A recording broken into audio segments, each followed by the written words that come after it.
IVF এর পরে কতদিনের বেড রেস্টের প্রয়োজন, আইভিএফ এর জন্য কতদিন অ্যাডমিট থাকতে হয়। আসুন এই কয়েকটা প্রশ্ন নিয়ে এবং কয়েকটা কয়েকটা ভ্রান্ত ধারণা নিয়ে আজকে আমরা আলোচনা করি। নমস্কার, আমি doctor Nilanjan pi, consultant gynaecologist, obstetrician and infertility specialist. আমাদেরকে প্রায়শই যে প্রশ্নটার সম্মুখীন হতে হয় যে স্যার আইভিএফ এর জন্য কতদিনের ওখানে অ্যাডমিট থাকতে প্রয়োজন রয়েছে, বা একবার আইভিএফ এর পরে কি আমি একদমই বেড রেস্টে থাকবার প্রয়োজন রয়েছে, মানে আমি কি আর বাইরের কোনো কাজকর্ম করতে পারবো না। এই প্রশ্নটার সম্মুখীন আমাদের আশা করি সমস্ত আইভিএফ স্পেশালিস্ট ডাক্তারবাবুদেরই সম্মুখীন হতে লাগে। দেখুন, সায়েন্টিফিক্যালি স্পিকিং আইভিএফ এর জন্য অ্যাডমিশন হওয়ারও যেমন একদিনের জন্য অ্যাডমিশন হওয়ার কোনো প্রয়োজন নেই, তেমনভাবে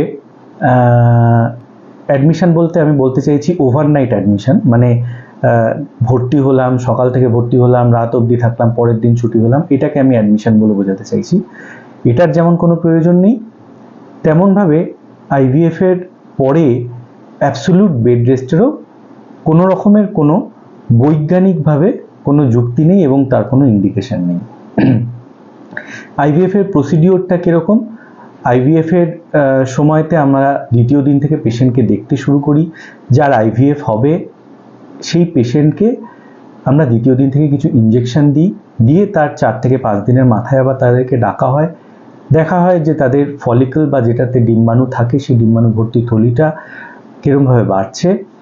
তার বৃদ্ধির পোটেনশিয়ালের ওপরে নির্ভর করে আমরা খানিকটা হরমোনের ডোজের একই রাখি, অথবা বাড়াই, অথবা কিছু ক্ষেত্রে কমাই।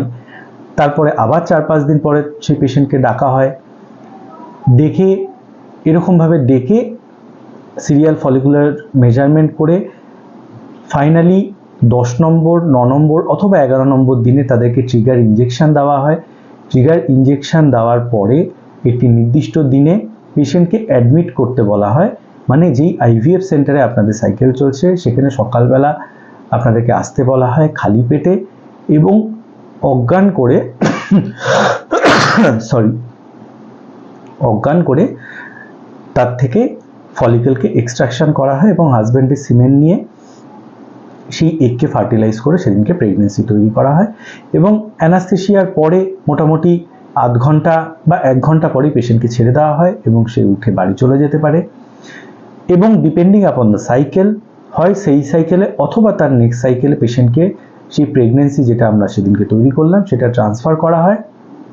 এবং পেশেন্ট যেদিনকে ট্রান্সফার করা হয় সেদিনকে পেশেন্টকে অজ্ঞান করা হয় না, পেশেন্টকে তার সজ্ঞানেই পেশেন্টের মধ্যে সেই প্রেগনেন্সি ট্রান্সফার করা হয়। এবং প্রেগনেন্সি ট্রান্সফার করার পরে যে ভ্রূণ তাদের মধ্যে ট্রান্সফার করা হলো, পেশেন্ট অনেক সময়তেই সেটা দেখতে চায়, সেই ট্রান্সফারের পরে কটা ভ্রূণ তাকে দেওয়া হলো সেটা পেশেন্টকে দেখিয়ে দেওয়া হয় এবং তারপর তারা বাড়ি চলে যেতে পারে। এবং বাড়ি চলে যাওয়ার পরও অ্যাবসলিউটলি তাদের কোনো বেড রেস্টে থাকার কোনো রকমের কোনো প্রয়োজন নেই, এবং বাড়িতে গিয়ে সংসারের যা কাজকর্ম, ডে টু ডে বেসিসের যা কাজকর্ম, সংসারের হালকা কাজ তারা ডেফিনেটলি করতে পারে, এবং একদিনও অ্যাডমিশন থাকবার বা বেড রেস্টে থাকবার কোনো রকমের কোনো প্রয়োজন নেই।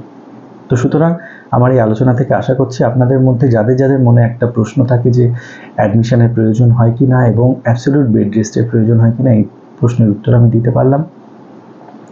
ইনফার্টিলিটি রিলেটেড আরও ভিডিও পাওয়ার জন্য এবং আরও ইনফরমেশন পাওয়ার জন্য আমার ফেসবুকের পেজটিকে লাইক করবেন এবং অন্যদেরকে এই ভিডিওটি শেয়ার করে তাদেরকেও দেখবার সুযোগ করে দেবেন। নমস্কার।